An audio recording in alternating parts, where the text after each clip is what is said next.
Dragon Ball é uma história com muitos personagens interessantes, sendo um dos mais legais Gohan, o filho do Goku.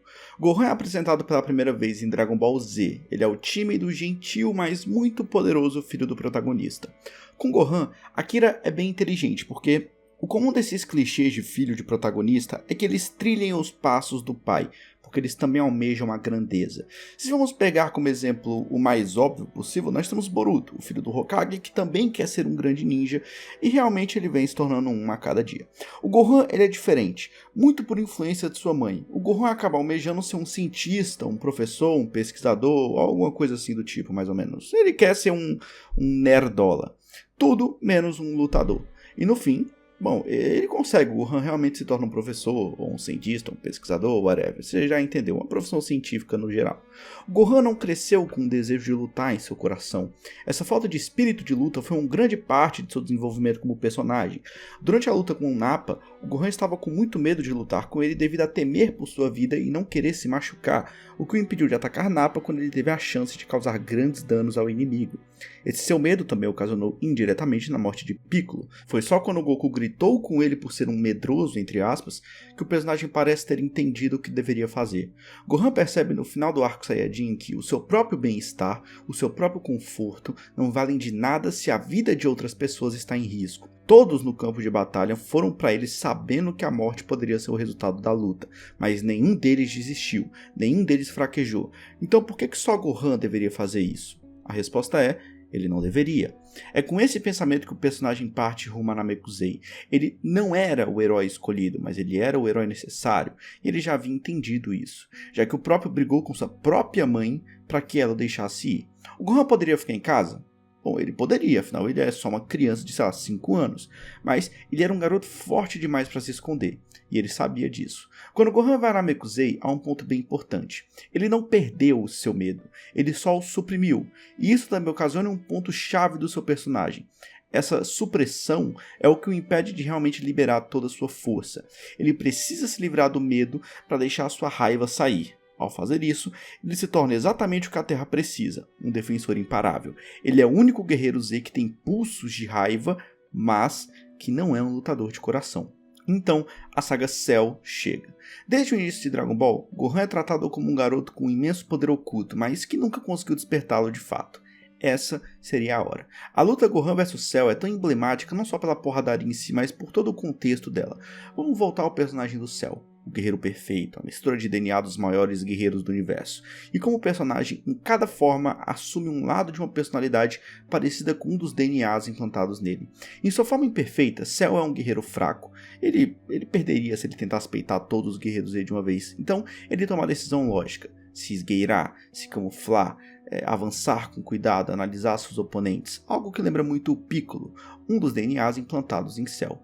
Piccolo é igualmente cauteloso a enfrentar seus inimigos, e isso garantiu sua sobrevivência até aquele ponto. Inclusive, esse seu cuidado foi essencial para arrancar muitas informações de Cell quando ele ainda estava no estado imperfeito. Sua segunda forma parecia mais com o Vegeta, com toda aquela vibe de ter o poder definitivo e que nunca vai conseguir ser superado e tal, até que o próprio Vegeta mostra sua nova forma e joga na cara do Cell que não é absoluto nada comparado ao príncipe dos Saiyajins. Então, o Cell teve que usar mais uma vez sua inteligência para convencer o Vegeta a deixá-lo evoluir, já que assim ele finalmente seria o mais poderoso. E o pior é que o calvo cai na lábia do androide, mas enfim. E aí vem a última forma do personagem e o verdadeiro desfecho do arco. A sua forma perfeita é a mais interessante de todas porque é uma combinação exata de Goku e Freeza. O seu lado Goku é mostrado através da sua atitude descontraída de querer lutar contra oponentes mais fortes para testar seus limites, etc. Isso é mostrado por sua decisão de criar o Torneio do Cell, que não foi só uma maneira fantástica de mostrar o traço Saiyajin de Cell, mas sim uma recriação do torneio mundial, que é um ponto muito importante para toda a jornada do Goku até chegar onde ele chegou. Mas o que eu queria comentar mesmo é sobre uma cena muito épica de Dragon Ball, o Final Flash do Vegeta. Aqui, o Cell mais uma vez mostra um lado mais parecido com o de Goku. Ele quer ver até onde o Vegeta pode ir, e o príncipe o provoca para que ele fique parado enquanto ele carrega seu ataque mais poderoso. Para a maioria das pessoas, é extremamente idiota, porque o Cell poderia simplesmente desviar, mas desviar mostraria que ele é um covarde. Ele se gabava de como havia alcançado seu estágio perfeito, então como ele, o Guerreiro Supremo, o mais forte do universo, não conseguiria aguentar um ataque de um patético Vegeta. Porra, é óbvio que ele conseguiria, né?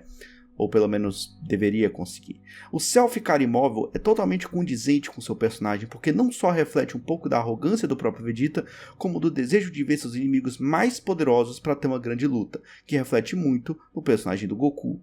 Quando Vegeta lança o Final Flash, Cell percebe que ele não aguentaria o impacto e tenta desviar, mas ainda é levemente acertado.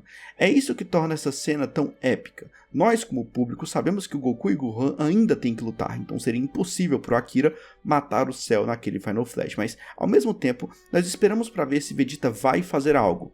E ele faz. O Final Flash provavelmente mataria o Cell se ele tivesse recebido o golpe em cheio. Ele escolheu desviar, ou seja, ele foi um covarde. O seu lado Frieza deriva da sua personalidade fria e sádica, mas também dos maneirismos que deixam o personagem elegante, entre aspas. O maior traço de personalidade de Frieza que Cell parece ter recebido é seu desejo de ver o medo no rosto de outras pessoas antes de matá-las.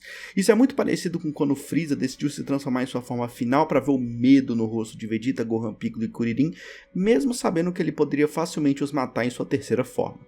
Sem mencionar o prazer genuíno de Frieza em torturar os outros. A parte mais legal de sua forma perfeita é que seu lado Goku faz com que ele seja o oposto de Frieza quando confrontado com a ideia de alguém potencialmente o superando.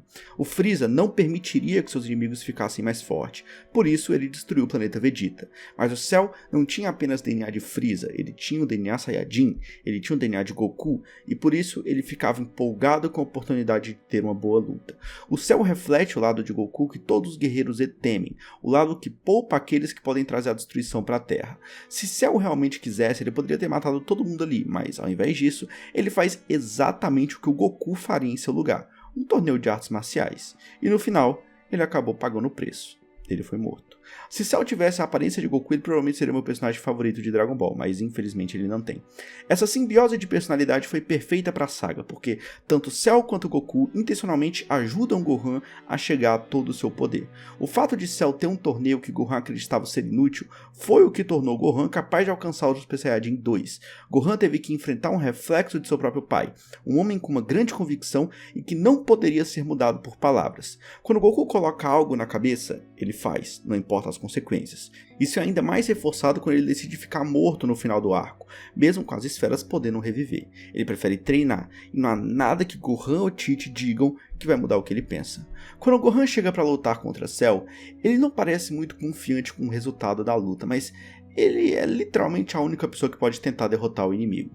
Aqui, Gohan assume uma postura diferente dos outros combates de sua vida. Geralmente, o Gohan dá tudo de si até o ponto que o inimigo o irrita, ele então libera seu poder e o ataca. Aqui, ele sabe que é forte e sabe que ele é a última linha de defesa dos guerreiros Z contra Cell.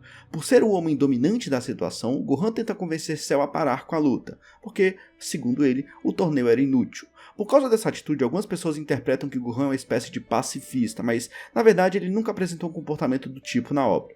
As pessoas tendem a achar que o comportamento de Gohan com Cell mostrava que o garoto era contra matar, mas na saga Nameku vemos claramente Gohan nocauteando inimigos e os deixando afundar na água sem se preocupar com a morte deles.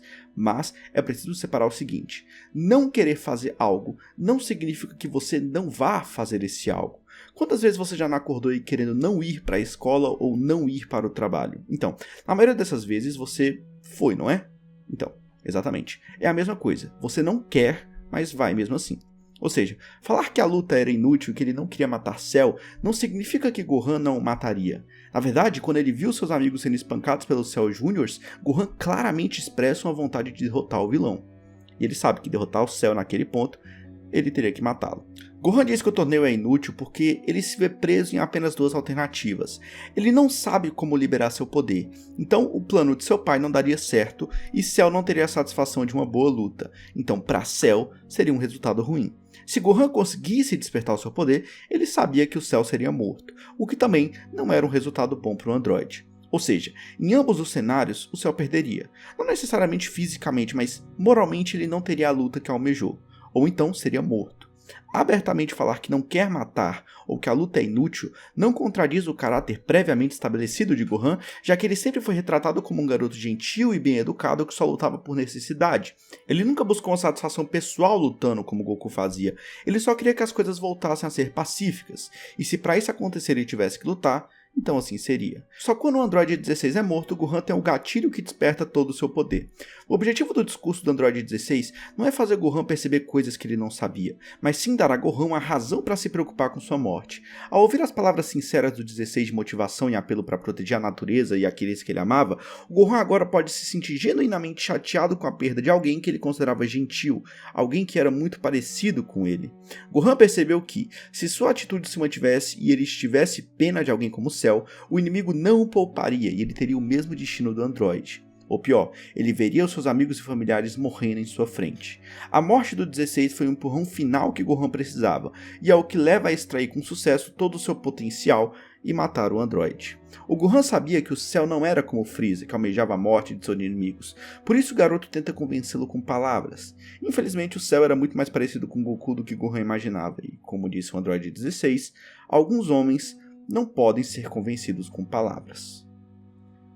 Mas é basicamente isso.